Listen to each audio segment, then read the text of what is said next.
নাচো নাচো নাচো নাচো।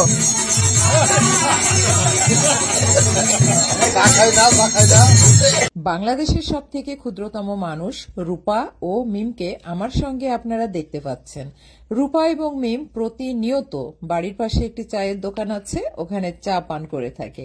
রূপা এবং মিমের চা পান করাটা যেন নিত্যদিনের সঙ্গী হয়ে গেছে। প্রত্যেক দিন একই টাইমে রূপা এবং মিমকে চা খাওয়ার জন্য বাড়ির পাশের দোকানে তাদেরকে যেতেই হবে। এই পর্যন্ত আমি রূপা এবং মিমদের বাড়িতে টোটাল 4 বার গিয়েছি। আমি যতবারই গিয়েছি ততবারই রূপা এবং মিমের মুখ থেকে শুনেছি পাশের দোকানে চা খেতে যাব, চা খেতে যাব।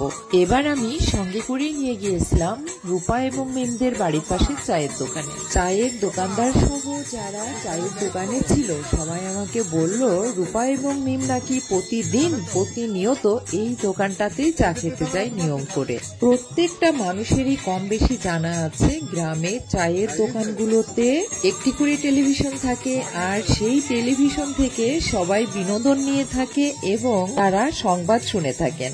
আমি যখন রূপা এবং মিমকে চায়ের দোকানে চা খাওয়ানোর জন্য নিয়ে গিয়েছিলাম তখন টেলিভিশনে যাত্রার পালাগানের সঙ্গে ডান্স হচ্ছিল।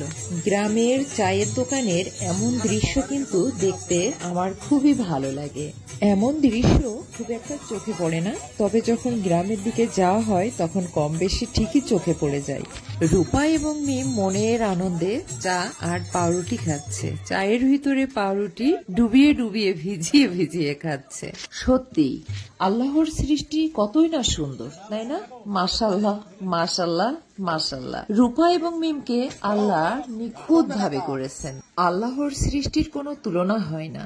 রূপা এবং মিম দুই বোনই নিষ্পাপ, কারণ তাদের বয়স 35 এবং 25 বছর হলেও ওরা দুই বোনই একদমই ছোট বাচ্চাদের মতো। আল্লাহর কি লীলা খেলা বোঝা বড় দায়। রূপা এবং মিম দুই বোনই ডায়াবেটিক্স রোগে আক্রান্ত।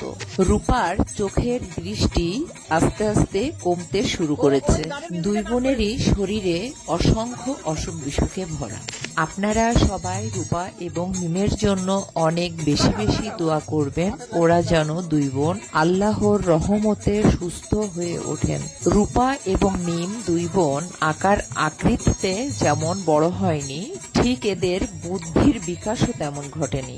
একদম ছোট বাচ্চাদের মতো। এদেরকে আমি এক কথাই বলবো, এরা নিষ্পাপ ছোট বাচ্চাদের মতো একদম। এই ধরনের গান যদি কখনো আমার চোখের সামনে আসে বা এই ধরনের নাচ, আমি হাসতে হাসতে পাগল হয়ে যাই। কেন জানি না, আমার এত বেশি হাসি লাগে।